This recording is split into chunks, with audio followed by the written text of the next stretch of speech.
She stood just inside the glass doors of the roadside diner, clutching a thin plastic bag like it was the only thing holding her together. Her shoulders hunched, not from the cold but from weeks of humiliation. She had learned to swallow in silence. Her name was Maria, a mother of two, and for the third night in a row she hadn't eaten so her children could have a little more. The smell of frying meat and fresh bread made her stomach twist painfully. But she didn't come for herself, she never did. She came because her children were waiting in the car parked 2 blocks away, wrapped in a blanket, pretending they weren't hungry. Pretending everything was fine, Maria took a breath, rehearsing the words in her head like a prayer. Just leftovers. Anything you were going to throw away, she told herself. That was all she would ask, nothing more. Nothing that could make someone angry. Yet the moment she stepped forward, the manager noticed her. A tall man with a tight jaw and eyes that scanned people like problems, waiting to happen. His name tag read Rick, and the second his gaze locked onto her worn shoes and trembling hands, his expression hardened. Maria approached the counter slowly, keeping her voice low and respectful, explaining she didn't have money but asking if there was any food left over at the end of the night. Just a little for her kids. She even smiled, that tired, apologetic smile people like her learned to wear. But Rick didn't smile back. He slammed his hand on the counter so hard a customer flinched. His voice rose sharp and humiliating, accusing her of trying to steal, of scaring customers, of always coming back, even though it was the first time she had ever stepped into that place. His words hit her harder than hunger ever could. Heads turned, forks paused midair, and Maria felt her face burn as she tried to explain again, mentioning her children, mentioning that she would leave immediately. But Rick wasn't listening. He grabbed her arm suddenly, his fingers digging into her skin, yanking her toward the door while shouting that he didn't run a charity, and that people like her needed to learn their place. The plastic bag fell to the floor, splitting open, revealing nothing inside, because she had brought nothing with her. And that silence, that empty bag, spoke louder than her words ever could outside. Rick shoved her so hard she stumbled onto the pavement. Scraping her palms, the door slammed behind her. Laughter from inside followed. Not everyone laughed, but no one stopped him either. Maria sat there for a moment, stunned, the world spinning, the sound of her children's laughter from earlier echoing cruelly in her head. She wiped her tears quickly because she had learned crying didn't fix anything. She stood up, dusted herself off, and walked back toward the car, rehearsing how she would lie to her kids this time, how she would say the food place was closed, how she would smile and tell them tomorrow would be better.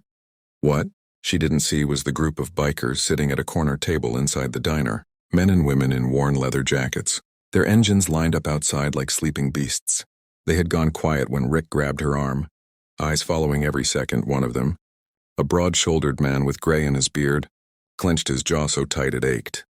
Another biker, a woman with a scar across her eyebrow, had already stood up before Rick even pushed Maria out. But the door closed too fast. The diner returned to its noise, but something had changed. A tension hung in the air. The gray-bearded biker slowly placed his money on the table, untouched food in front of him, and said calmly, "We finish eating later." His voice wasn't loud, but it carried weight outside. Maria reached her car and opened the door. Her children looked up immediately, eyes searching her hands first, then her face. She forced a smile and shook her head gently, saying the place had nothing tonight. Her youngest asked softly if it was okay, and that broke something inside her, because she had no answer left. Just as she was about to close the door, the low rumble of motorcycle engines rolled through the parking lot, one by one, then all together, vibrating the ground beneath her feet. Maria turned slowly, confused, as a line of bikes pulled in, headlights cutting through the darkness. The bikers dismounted with calm precision, not rushing, not angry looking, just focused. The gray-bearded man caught Maria's eye and gave her a small nod, one that said, "You're not invisible." She didn't understand what was happening, only that something felt different now inside the diner. Rick glanced toward the window and scoffed, muttering about troublemakers and bikers thinking they owned the road. He straightened his shirt and told himself he'd done nothing wrong. After all, he was the manager. He made the rules, but as the door opened again and the bell rang, the sound felt heavier this time. The room fell quiet as the bikers walked back in. Boots slow, deliberate, their eyes locked not on the menu, not on the food, but on Rick, who suddenly felt the confidence drain from his chest. The gray-bearded man spoke politely, asking a simple question. Is it store policy to assault hungry mothers? Rick laughed nervously, waving it off, claiming she was a disturbance, a liar. But the woman with the scar stepped forward, placing the torn plastic bag gently on the counter, asking him what exactly had been stolen. Rick's mouth opened, then closed. Customers shifted uncomfortably. One of them whispered that they had seen everything. Sweat formed at Rick's hairline as he tried to regain control.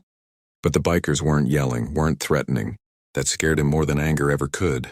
Outside, Maria sat frozen, unaware that the lie she had told her children was about to be undone in a way she never imagined. Because this wasn't just about food anymore.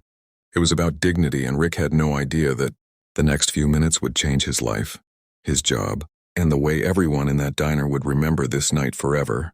And if you're feeling this moment, if you believe stories like this matter, make sure you subscribe to the channel. Because what happens next in Chapter 2 is where justice arrives in a way no one expects.